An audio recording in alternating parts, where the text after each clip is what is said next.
U.S. history, previous to any history. Nothing sacred on my text. Come up with your own. My forecasts are internal consistency, meaning by that are there contradictions. It's kind of funny how your account got banned. Confusing. Exactly what moving. Pretend like the worst stuff possible. No contradiction. Give a perspective. Yeah. Second text, literary style. Upon a time in the land of Nod, we can click and Nod to go outright. Okay, sorry, my bad. Not the literary style of Matthew, Mark, Luke, and John. Matthew, Mark, Luke, and John use historical narrative, right? A newspaper reporting as literary style. Third text, archaeology. Are we talking about Jesus and the island of Atlantis? No. We're talking about archaeological, verifiable Bethlehem, Nazareth, Jerusalem, Rome, Sea of Galilee. Fourth text. Come on, man. 2,000 years ago, in the first century, these guys write this off. Have you ever played telephone? Look for a secret in the air, the person next to you. They work just for the year, the person next to them. Let's play that. It's the secret topic perversion. That is not how we have the Gospels handed down to us. Sir, the Gospels that we have today in England are based on a two hundred Greek manuscripts, all agreeing to an infinitesimal degree. Sir, there is no document from antiquity that can even approach the New Testament Gospel in manuscript evidence. So the overwhelming evidence is the Gospels are accurate and historical.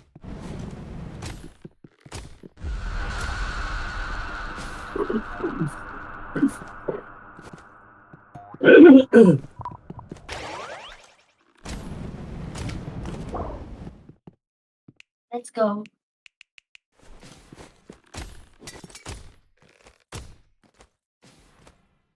Welcome everyone, welcome back to my YouTube channel.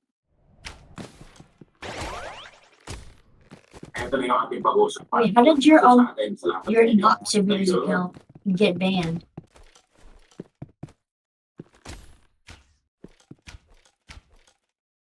You're trying.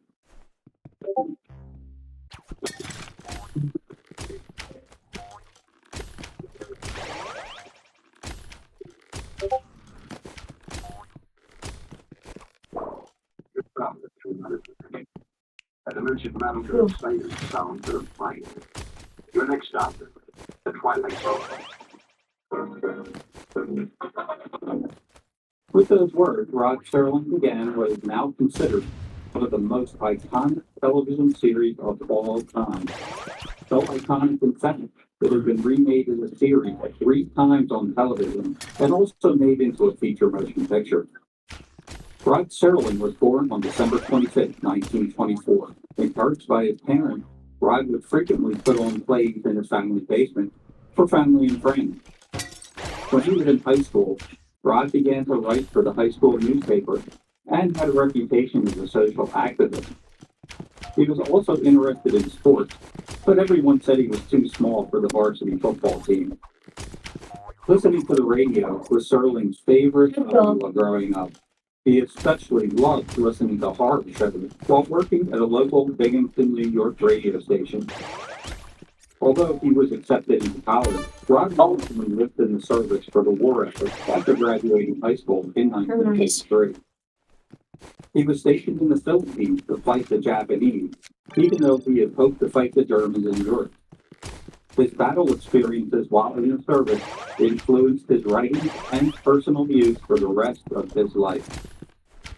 Serling was no stranger to death, as he saw it on a daily basis while he was in the service, including a freak accident that killed another private he was stationed with at the time. A food crate had dropped from a plane and landed on the man's head, instantly decapitating him. We're locking in right now. Scripts using the unpredictability of death as a theme. During his time in the service, he was awarded the Purple Heart, the Bronze Star, and the Philippine Liberation Medal. Serling experienced nightmares and flashbacks for the rest of his life, as well as these traumatic events having an influence on most of his writing. Rod would later say that he turned to writing to get it off his chest. Rod began working at a rehab hospital after being discharged from the service in 1936.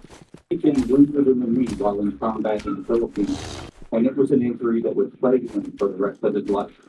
When he finally ended after his discharge, He quickly became interested in theater and broadcasting.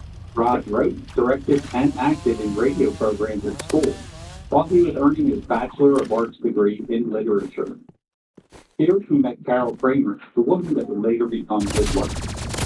Sterling was also a daredevil of sorts, and worked part-time while in college testing parachutes for the U.S. Army Air Force. He earned $50 for each jump, and once was paid $500 for a particularly hazardous test jump.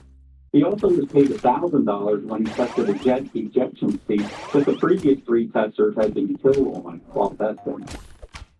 In 1957, Rod wrote a teleplay which was intended to be the pilot episode of his new television series, which he called The Twilight Zone. The episode was titled The Time Element and was initially rejected by the networks, but was picked up a year later. That was crazy. An episode of That was fun. the Playhouse. Okay, hold on. I need to get the Sigma loadout. Yes. The show was a huge success. Hold on. And allowed Let me only the test something. introduction on a new, untested anthology series. Although Rod Serling himself was remembered as an on-camera presence in the original Twilight Zone, he actually only appeared physically in one episode in the very first season. That episode was entitled Be right The back. World of His Own, and was the very last episode of the first season. In that episode, Rod actually interacts with one of the characters in the episode itself. Realize such ridiculous nonsense could never run. Up until that point, he was present under the bridge of each episode. There are many memorable episodes in that series, Alright, I'm back. including Time Enough at Last for Fergus Meredith, The Monsters Who on Maple Street, Play from the Sun, and The Hitchhiker. Rod himself wrote 19 of the first season's 36 episodes, and took the teleplay to another 10 episodes.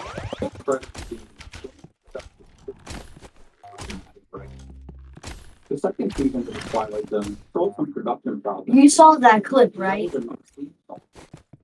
You saw me jump that high, even though I'm not even half. You actually did. Magic eraser. Wow, where has this been magic? Oh, skibbity. So with magic eraser, Are you- Hold on, are you recording right now? Magic eraser, you know, Oh, okay.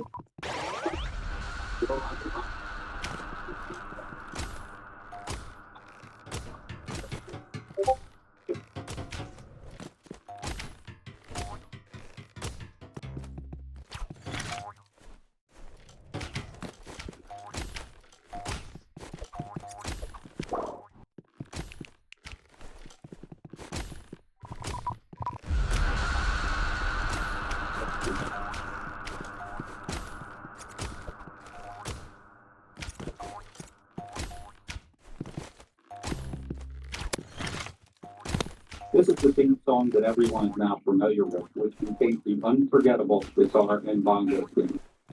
Also, a new network executive took over at ABC at that time, and he decided that the shows were running over budget. This new exec, a man named James Aubrey, ordered 7 fewer episodes to be produced and 6 episodes to be shot on videotape to cut costs. 2 other episodes which were filmed in the second season, The Grave and Nothing in the Dark, were also held over for the third season.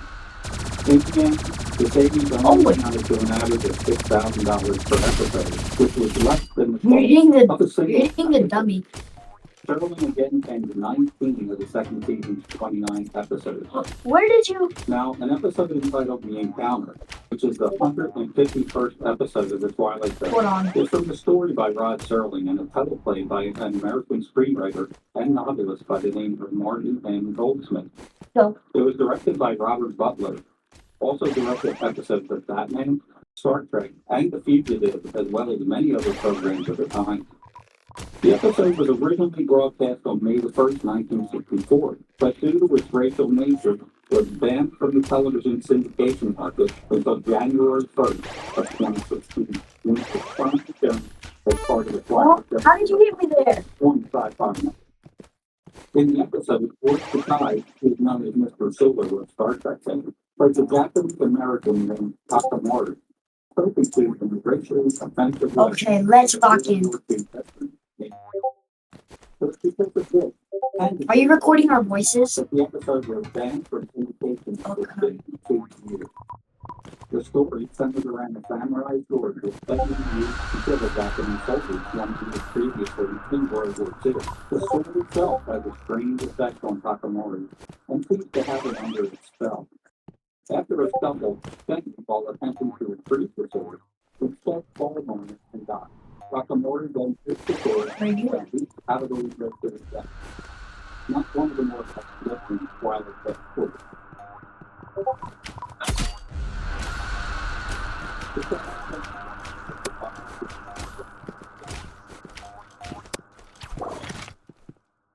hit you with a trowel. Third time, 5 years, and 156.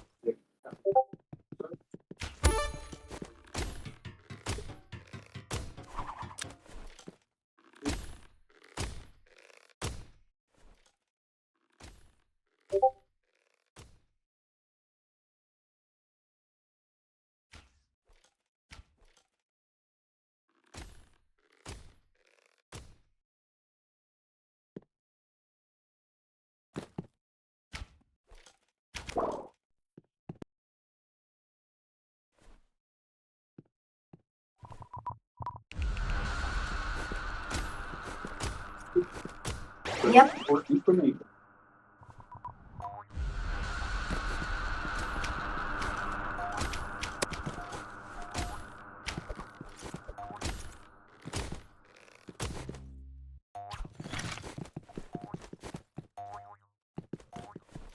To be 25 years old. Isa po ako sa mga subscribers at listeners ng channel ko. Ito po karanasan ko kung minsan magbiyahe ako mula Manila papuntang Bataan. First time ko magbiyahe mag-isa noon dahil hindi pa talaga ako nakakalabas ng Manila simula nung bata pa. College pala ako nang magbiyahe ito.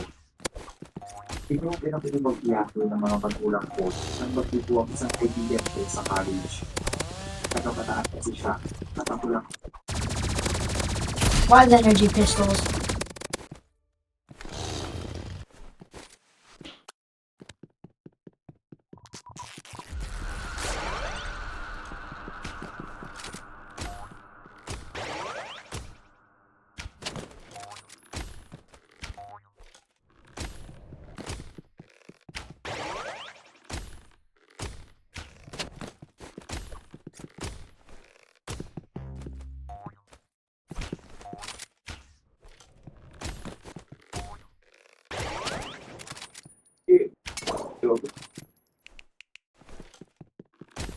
Nice.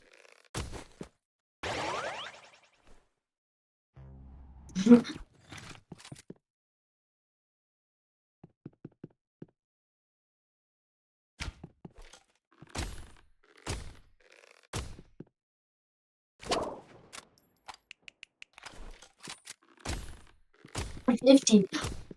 You're clipping this?